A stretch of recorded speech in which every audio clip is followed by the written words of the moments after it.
Hey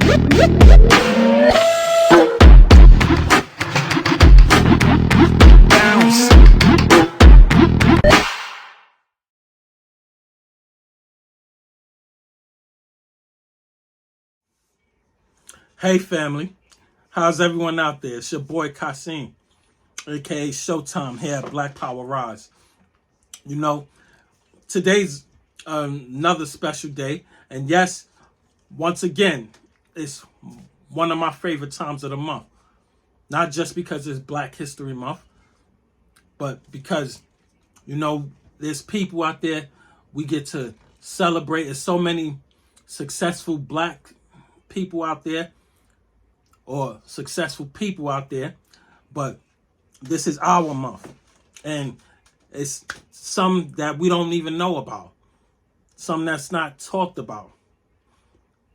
But I want to embrace everyone out there on their successful journey.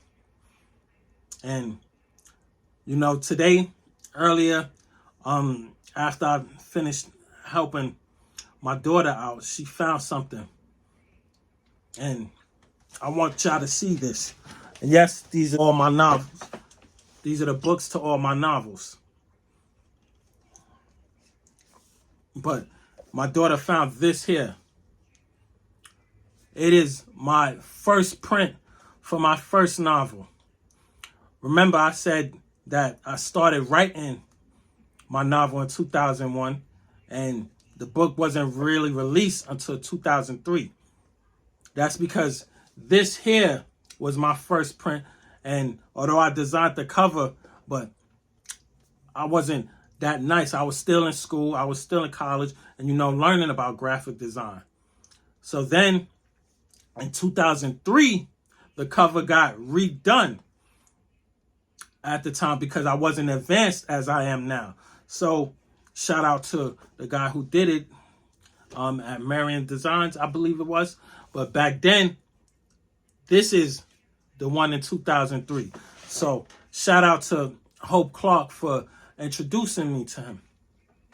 Keith, I believe his name was. But this is what I mean about going and not being afraid to ask for help, people. Because as I said, I was still in school learning about graphic design then. So me, I put my pride to the side and went to somebody who was more advanced than me in graphic design, because at the time I was still learning.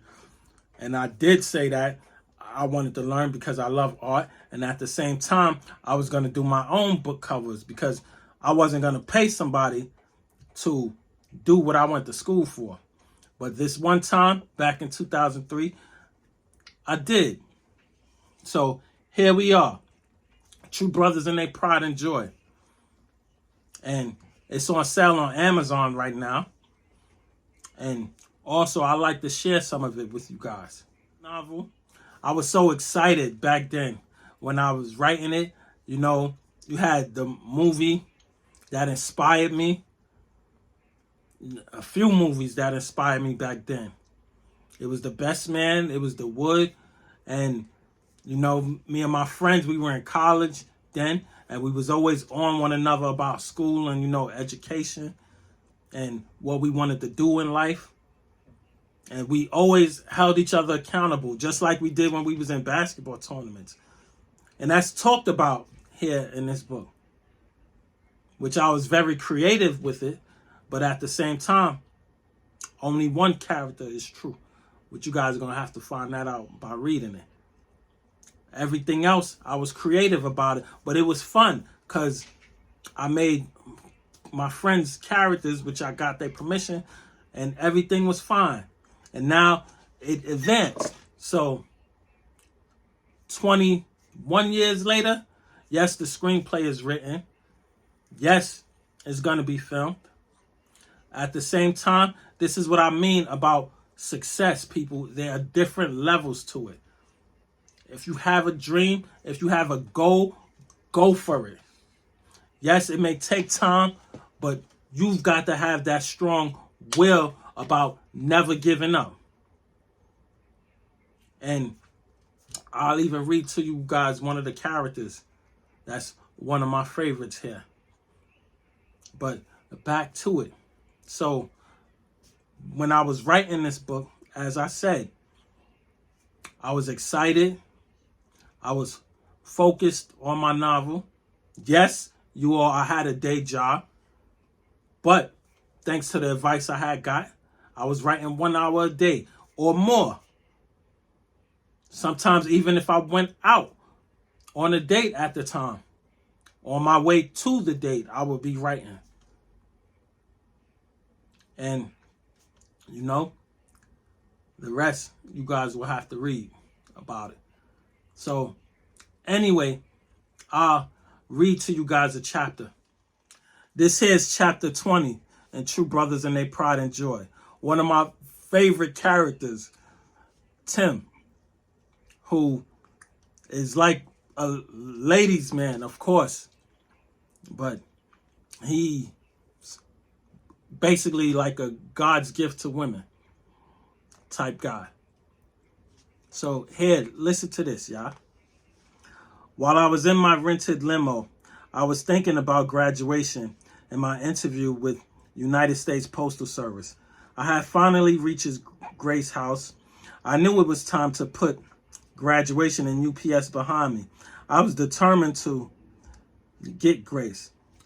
This was a night Grace and Terry wouldn't forget. I felt I owed them that much since I was dating 2 women at once. Little did these ladies know that's the way I love it. And as I reached in my pocket and pulled out my cell phone, I called Grace and let her know I was waiting outside. Oh, Tim, I'll be right there. I'll be right out, Tim. Just hold on, Grace said as she ran to her bathroom to look in the mirror, she told me, and straighten out her hair. Come on, girl. This is your prom night. You've got to outshine this girl, Terry, Grace's mother said. When Grace arrived inside the limo, she was wearing a white dress and she was ready to start her groom night off right. She put her tongue right into my mouth with ease and kissed my neck without hesitation. Stop, girl. Calm down. We've got the rest of the night for that, I said to her. Grace gave me an unusual look. No, we don't have all night. Have you forgotten that you're taking Terry also? I still don't understand what you see in that girl. I threw a smile on my face saying, Grace, we've been through this before. She said I told you before, she just has something you don't. And you have something she will never have.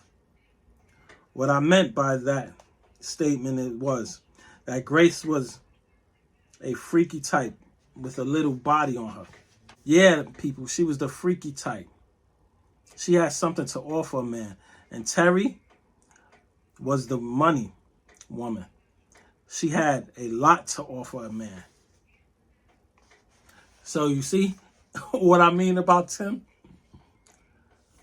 Man, I'm going to keep reading, y'all.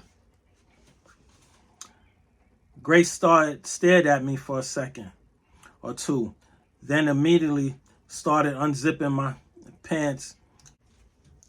As I said, read the book True Brothers and Their Pride and Joy.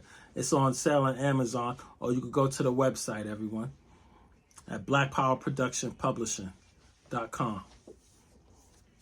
This is it, True Brothers and Their Pride and Joy, my first novel.